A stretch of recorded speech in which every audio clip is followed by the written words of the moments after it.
दोस्तों, ambassador car तो हम सबने देखी होगी और खासकर हम लोग की जनरेशन के लोग तो इसमें शायद बैठे भी होंगे, क्योंकि अपने टाइम पे एक मार्केट लीडर थी एम्बेसडर कार, जो कि गवर्नमेंट सेक्टर के हर डिपार्टमेंट में यूज होती थी और पब्लिकली भी बहुत ज्यादा यूज होती थी, क्योंकि अपने कंपटीशन में सरवाइव नहीं कर पाए, जिसकी वजह से 2014 में इनको अपना प्रोडक्शन बंद करना पड़ा।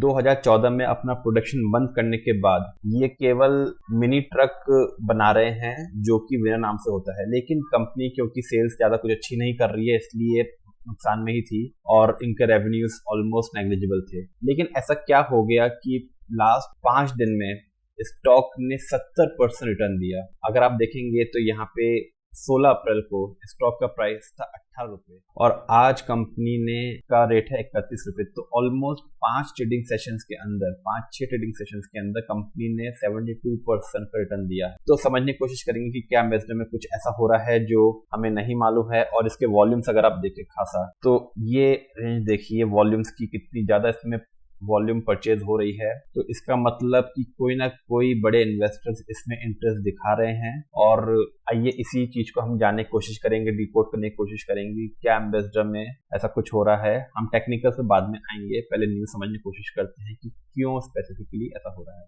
और दोस्तों, आगे बढ़ने से पहले अगर आपको ये इंफॉर्मेशन, ये न्यूज का डिकोड अच्छा लग रहा है तो प्लीज लाइक एंड सब्सक्राइब। तो अगर इसके हम फंडामेंटल्स में जाएं और इनकी सेल्स देखें तो 2014 तक इनकी सेल्स हो रही थी, लेकिन 14 में जब इन्होंने प्लांट बंद कर दिया तो ऑलमोस्ट इनकी सेल्स नेग्लिजिबल हो गई, जो कि नजर आ रहा है। और मार्च 22 तक आते आते देखिए इनकी सेल्स ऑलमोस्ट जीरो हो गई और एक्सपेंसेस कंटिन्यू रहे, क्योंकि इनको जो अपने प्लांट्स बंद करने थे, एम्प्लॉयज थे, लाइबिलिटीज थी, वेंडर के पेमेंट्स थे, वो सब कंटिन्यू रहे, जिसकी वजह से स्टॉक में खासा गिरावट आई। अब देखें इसके क्वार्टरली में, तो पिछले क्वार्टर में दिसंबर 2023 में देखें तो को 11 करोड़ का अदर इनकम से प्रॉफिट हुआ। तो कंपनी जो ऑलमोस्ट क्लोज्ड स्टेटस में थी, जहां पे वो अपने लॉसेस और लायबिलिटीज को क्लोज कर रहे थे, उसके बाद कंपनी को पिछले क्वार्टर में 11 करोड़ का प्रॉफिट। ये तो हुआ पिछले क्वार्टर में, लेकिन इस क्वार्टर में इनफैक्ट इन्हीं दिनों में कंपनी में एक न्यूज आई है जो बता रही है कि कंपनी एक तो एमओयू साइन करना चाह रही है। तो हिंदुस्तान मोटर एक एमओयू साइन करना चाह रही है जॉइंट वेंचर में एक ऐसी कंपनी से जो ईवी सेगमेंट में इन्वॉल्व है। कंपनी का नाम डिस्क्लोज नहीं हुआ है, लेकिन क्या ऐसा हुआ कि एम्बेसडर और Hindustan motor specifically EV segment में दोबारा से अपने को रिवाइव करने की कोशिश कर रही है? और अगर ऐसा है एक कंपनी के लिए बहुत ही बेनिफिशियल न्यूज हो सकती है।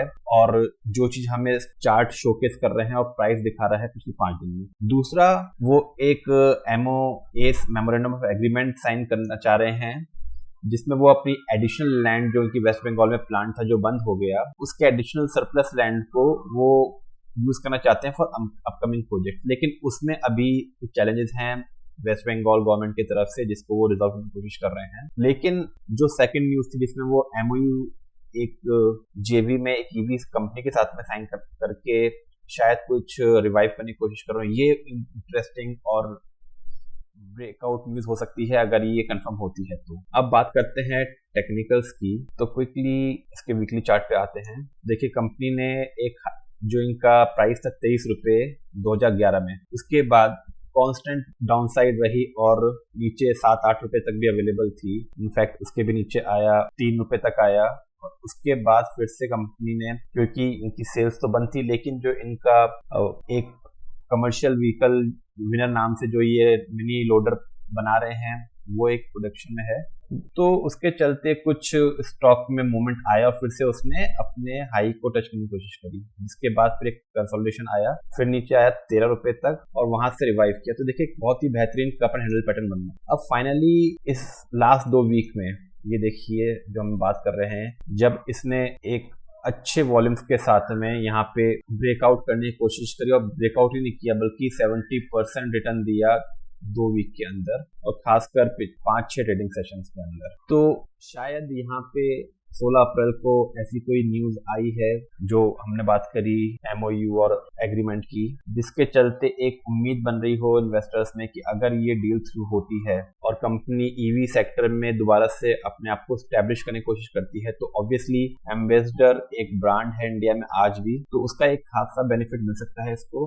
और मार्केट में एक अच्छी, क्योंकि ऑलमोस्ट जीरो पे आ गई है कंपनी, तो जीरो से अगर कुछ भी पॉजिटिव आता है तो एक अच्छी ग्रोथ मिलेगी अपसाइड। दोस्तों ये बिल्कुल भी इन्वेस्टमेंट टिप नहीं है, ये एक न्यूज है जिसको हम डिकोड करने की कोशिश कर रहे हैं, क्योंकि ऐसे सिनेरियोज में काफी न्यूज आती है टाइम टू टाइम मार्केट में, जिसपे स्टॉक काफी रिएक्ट भी करते हैं, लेकिन जब तक कंफर्मेशन नहीं होता है तब तक उसमें इन्वेस्ट करना एक बैटिंग की तरह होता है, क्योंकि वो अगर न्यूज नहीं सक्सेसफुल होती है जिस बेस पे स्टॉक भाग रहा है तो लोअर सर्किट्स भी लगते हैं और ऐसी स्टॉक गिरते भी हैं। तो होप आपको ये न्यूज अच्छी लगी होगी, ये डिकोड अच्छा लगा होगा, इन्फॉर्मेशन प्लीज अच्छा लगा होगा, और अच्छा लगा है तो प्लीज लाइक एंड सब्सक्राइब ताकि ऐसे वीडियोस आप तक रेगुलरली पहुंच सके। Thank you.